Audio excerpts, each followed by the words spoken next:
हमारे साथ अगले वक्ता के बतौर किसान नेता और सीपीआईएमएल से के काराकाट से सांसद जो हर समय हमारे साथ छात्रों की लड़ाई में, चाहे मजदूरों की लड़ाई में और तमाम जो संविधान बचाने की बात हो, चाहे जन सरोकार की बात हो, वहाँ पे मौजूदगी अपनी दर्ज कराते हैं और हर नारों के साथ अपना नारा बुलंद करते हैं। कॉमरेड राजा राम जी हैं हमारे साथ। मैं चाहूँगा कि कॉमरेड अगले वक्ता के तौर पर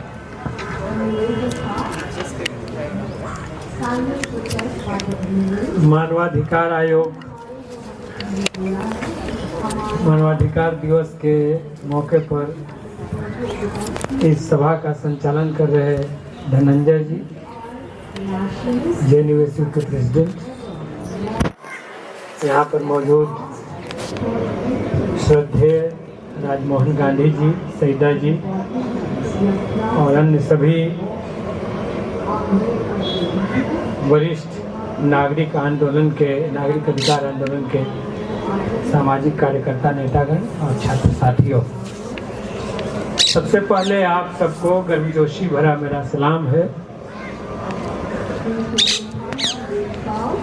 आपकी मांगों के साथ हूँ और इस मौके पर फिलिस्तीन के मारे गए बच्चों और उन सभी लोगों के प्रति मैं सबसे पहले अपनी श्रद्धांजलि अर्पित करता हूँ, संवेदना अर्पित करता हूँ।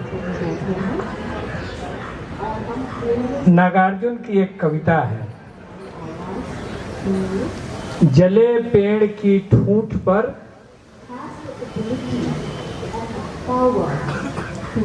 रही कोकिला कूक, बाल न बांका कर सकी शासन की बंदूक।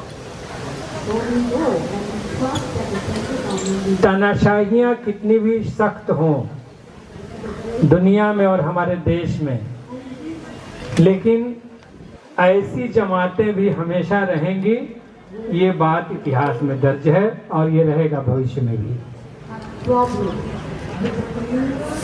आजादी के लिए बोलने और लड़ने वालों की आवाज कोई खत्म नहीं कर सकता। एक हमारे साथी थे, कुमार धुवी में गीत गाते थे, आजादी है फूल की खुशबू आजादी, बच्चों की मुस्कान में बोले आजादी आजादी। तो आजादी वो चीज है। एक पत्रकार एक दिन हमसे इंटरव्यू लेने लगे और कहा उन्होंने कि कम्युनिज्म का भविष्य तो दिखता नहीं है, आपका क्या कहना है? हमने कहा कि तो भविष्य कहाँ तलाश है? फ्रांसिस फुकुयामा ने कहा कि इतिहास का अंत हो गया। तो पूंजीवाद के इसी इतिहास को मान ले, इजराइल के हमले को, अमेरिका के पीछे खड़े होने को, जिसने जेनेवा कन्वेंशन, नॉर्वे कन्वेंशन, सभी कन्वेंशनों को तोड़ दिया। अस्पताल पर बम नहीं गिराना है, नागरिकों का पानी नहीं रोकना है, राहत नहीं रोकना है, युद्ध बंदियों के साथ अच्छा व्यवहार करना है, वो सारे इसी पूंजीवादी दुनिया ने जो बनाए थे नियम कानून, कभी उन सब को तार तार कर दिया, ताक पे रख दिया। तो इसी को मान लें। हम समझते हैं कि मानवता को इतिहास का यह अंत पसंद नहीं है, यह सपना वो नहीं देखेगा, वो हमेशा कम्युनिज्म के उस सपने में जिंदा रहेगा और उसको बनाने की कोशिश करता रहेगा। Each according to his capacity, each according to his need. ऐसा समाज बनेगा, इसका वो सपना देखता रहेगा, समता का, बराबरी का, समाजवाद का। इस सपने को देख करके वो आगे बढ़ता रहेगा। पूंजीवाद ने जो दिया है इस दुनिया को, इस धरती को, और आज जो वो दे रहा है वो मंजूर नहीं है, बिल्कुल कतई मंजूर नहीं है। आपने जो यहाँ पर जिन साथियों के रिहाई की मांग की है, मैं उसके साथ खड़ा हूँ और आपको साथ देने आया हूँ, आपकी आवाज़ से आवाज़ मिलाने आया हूँ। आज पार्लियामेंट में सत्ताधारी दल का चेहरा बिल्कुल उभर करके आ गया। अभी बैकडोर में था, लेकिन आज हम लोगों ने, अपोजिशन के लोगों ने, इंडिया गठबंधन के लोगों ने कोई मौका ही नहीं दिया। हम लोग शांति से अपनी सीट पर बैठे रहे। इसके बाद खुद कुछ मंत्रीगण और कुछ सांसद सत्ता पक्ष के खड़ा हुए, हल्ला मचाना शुरू किया। अब इस बहाने पर सदन स्थगित कर दिया गया। तो सत्ता पक्ष के लोग सदन नहीं चलने देना चाह रहे हैं, डेमोक्रेसी का गला घोट देना चाहते हैं। अखबारों में कभी कभी बयान आता है उनका कि करोड़ों खर्च होता है संसद सत्र पर और विपक्ष नहीं चलने दे रहा है। लेकिन हम विगत दिनों से देख रहे हैं उनको अडानी पे चर्चा मंजूर नहीं है। वो 2200 करोड़ का घूस लें या 22,000 करोड़ का घूस लें दें, उस पर चर्चा नहीं होना चाहिए। वे पूरी संपत्ति को, देश के सारे संपत्ति को अडानी को दे दें, निजीकरण नहीं अडानीकरण कर दें। वे उनकी चर्चा पार्लियामेंट में नहीं होने देना चाहते। वे संबल पर चर्चा नहीं होने देना चाहते। वे उमर खालिद पर चर्चा नहीं होने देना चाहते। ये वो इस बात के लिए आमादा हैं, लेकिन हम भी आमादा हैं। कल हम यहीं पर मणिपुर के सपोर्ट में वहाँ शांति बहाल हो, इसके लिए मंच लगा था और हमने कहा था कि एक दिन पार्लियामेंट में पिछले सत्र में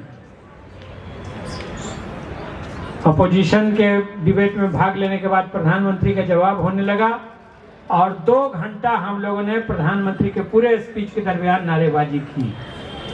और वो इसलिए की कि मणिपुर के एक सांसद बिफर पड़े थे पार्लियामेंट में कि क्या मणिपुर इस देश का हिस्सा नहीं है, हम इस देश के नहीं हैं। और हमने ये तय किया कि बिल्कुल आप भारतवासी हो, भारत के हिस्सा हो और तुम्हारी मांगे अगर सत्ता पक्ष नहीं सुन रहा है तो इंडिया गठबंधन तुम्हारे साथ खड़ा है। और हम 2 घंटा तक प्रधानमंत्री के भाषण के खिलाफ नारेबाजी करते हुए खड़ा रहे। मणिपुर पर 2 मिनट, मणिपुर पर 1 मिनट। तो उसी तरह से हम कहना चाहते हैं जो हमारे संविधान लिखा उसकी जो मूल आत्मा है कि हमारा संविधान लिंग, जाति, भाषा और धर्म के आधार पर अपने नागरिकों के बीच भेदभाव नहीं करता। यही हिंदुस्तान को एक रखने का मंत्र था, सूत्र था। और आज की सांप्रदायिक सरकार वो इसके उल्टे नीतियों पर चल रही है। वो जाति पर झगड़ा करवा रही है, भाषा पर झगड़ा करवा रही है, धर्म पर तो रोज ही रोज वो बखेड़ा खड़ा कर रही, दंगा करवा रही है। लेकिन अपने कुछ मित्र पूंजीपतियों के स्वार्थ में वो हिंदुस्तान के सामाजिक ताने बाने को, उसके फेडरल स्ट्रक्चर को जो तोड़ने में जो लगे हुई है, हम इसका मुखालफत करते रहेंगे। हम आज़ादी की बात, संविधान की बात, लोकतंत्र की बात हम करते रहेंगे। और निश्चित रूप से हमारे ऐसे नौजवान उमर खालिद जैसे जो जेलों में वर्षों से बंद हैं, ये इस लड़ाई के एक अग्रिम पंक्ति में खड़ा रहने वाले लोग हैं और हम उन्हें सलाम करेंगे। विभिन्न मंचों से आज भी हम उन्हें सलाम करते हैं। उमर खालिद, हम तुम्हारे साथ हैं, तुम्हें रिहा किया जाना चाहिए। और तुम्हारे साथ साथ उन तमाम लोगों को जो अन्याय के शिकार हुए, जेलों में बंद हैं, उन सभी की रिहाई होनी चाहिए। ये हम ये मांग भी इस मंच से करना चाहते हैं। आप सबका शुक्रिया, बहुत बहुत धन्यवाद।